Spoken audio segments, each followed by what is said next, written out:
Hi there, my name's Emma Severy. I am a multiple subject teaching credential candidate at APU, and I'm also getting my master's in learning and technology. This is going to be a little podcast of kind of talking about my journey into becoming a teacher. Talking about why I became a teacher, my current educational philosophy, and stuff like that. So I'm going to start out why I have chosen to become a teacher. Um, it's kind of chosen me, I feel like. It is definitely more my decision, as I am an indecisive person and have to make one at some point. Um, so I grew up not really sticking to one thing that I wanted to be when I grew up. I could be an artist, I could work with animals, I could go travel or do music. But I never saw myself as becoming a teacher.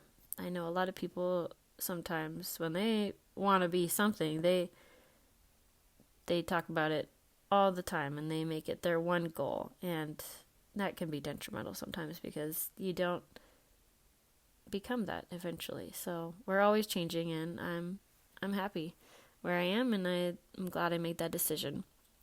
So this decision was it came in the kind of the later chunk of my life. So back in my undergrad, actually, I came into my undergrad school as an undeclared major because I really had no idea what I wanted to do.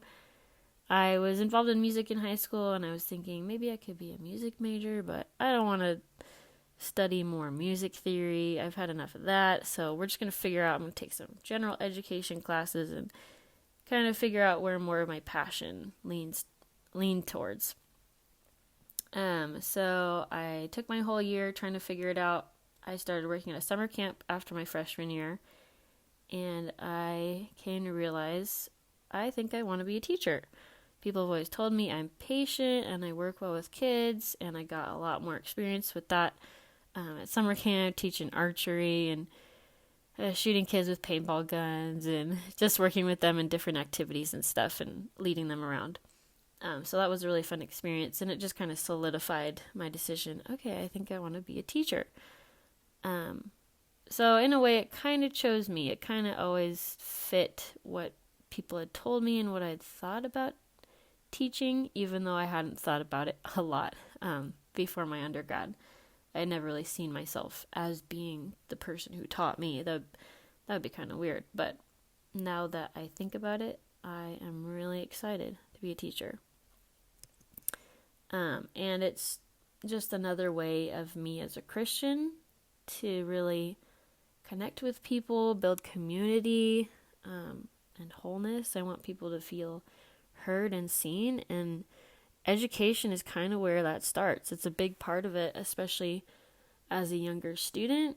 That's kind of where you develop more of your morals, your values, how you see education, how you see other people, how you see your peers, and how show your appreciation and your love for others. So I'm very excited to work on that.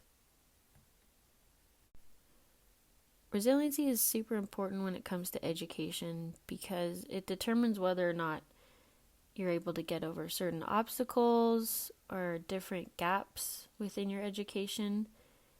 And I feel like students who have more problems or issues, outside of school that you may not see within school, they're really showing the most resiliency, even when you can't really see it. And that could be they have problems at home, but they come to school and it's their safe place, and they're able to kind of work on developing their knowledge and their love for learning. Whereas some students, you may see the opposite of that, where they don't have much resiliency, and they tend to struggle more. For me, I think I demonstrated a little bit of resiliency when I was younger, mostly because I moved around a couple times because my dad was a missionary in Canada, and we had moved there from the U.S. for a few years and then moved back down to California. And after being in the Canadian education system for a few years, I had really only known stuff that I learned there, like learning about different provinces and learning about their history. their native culture and stuff like that. And so by the time I got down to California in 5th grade, I was a little behind in math, so I was really discouraged by that. But I realized, okay, I'm a little behind, but I can figure it out eventually. Some tears might happen, but with the help of my parents, I was able to figure out math and how to do long division and how to do fractions. And now I'm pretty good at math, and I think I demonstrated resiliency through that. Now, when it comes to resiliency as a teacher, that could be a little bit more difficult just because you can't really anticipate what you're going to have to go through, especially the struggles that you may have with your students or with classroom management, lesson planning, just everything that comes with teaching and your role as a teacher.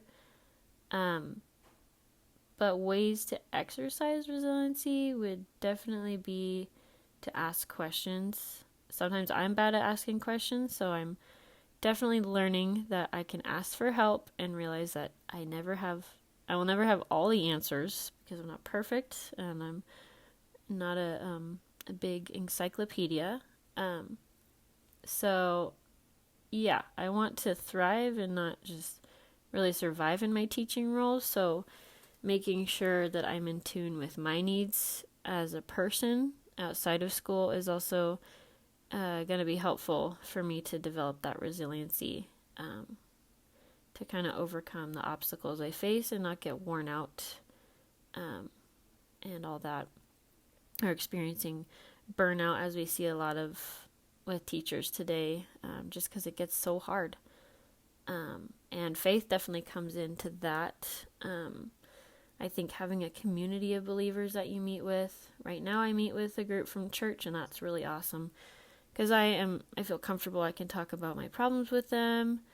I can talk about what happened in my day, and just how we can get through that knowing that Christ cares for us and he hears our needs, and he wants us to succeed, but we never really see the end and how it'll end up. When it comes to what has influenced my desire to become a teacher, it's been a lot of social injustices and just seeing how money and technology and family can really hinder students from learning in the best way possible. Just me realizing that there are so many factors that come from life that can really affect how a child learns and really how they see themselves, especially in school. So I think when I was an undergrad, I took a lot of sociology classes because I was really interested in that, and that became my minor as I got my my degree. And just learning about how children develop and how you can either help them thrive or not when they're young by how much nurturing you give them, really what you tell them, what you let them experience, and how you teach them. That really made an impact on me when I decided to become a teacher, because that made me realize I have the responsibility to really change that journey for them, either in good ways or bad ways, and I definitely want to be changing them in good ways. So yeah, just learning about different social injustices or learning gaps, academic gaps in school, that come from a lot of different factors. Just knowing that I can change that in some small way, it made me want to become a teacher even more. So to kind of wrap things up here in this podcast, I will talk about my educational philosophy. So currently, my philosophy kind of stems from understanding child development and just how much of an impact I can make on younger students and help them see education as a fun and engaging thing.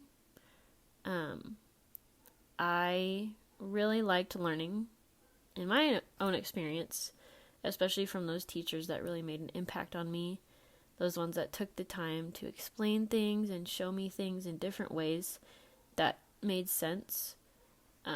So just currently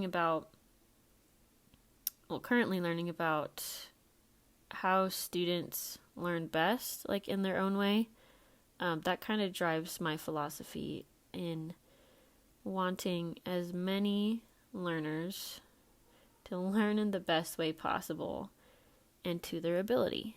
And that may come with making accommodations and really making my teaching relevant culturally for them, and really shining a light on every uniqueness and parts of students that they find important to them.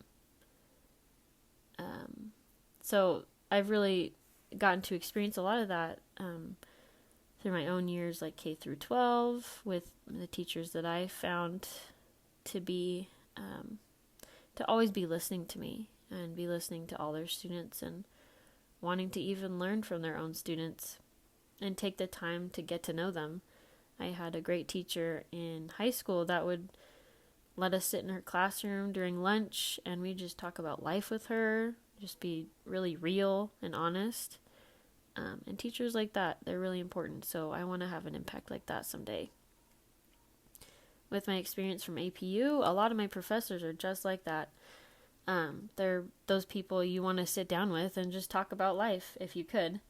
They're your teachers, and they're people who've experienced things, and you can be real and honest with them. So yeah, that's kind of where my current educational philosophy stems from, and it's definitely developing every day. But yeah, thanks for listening.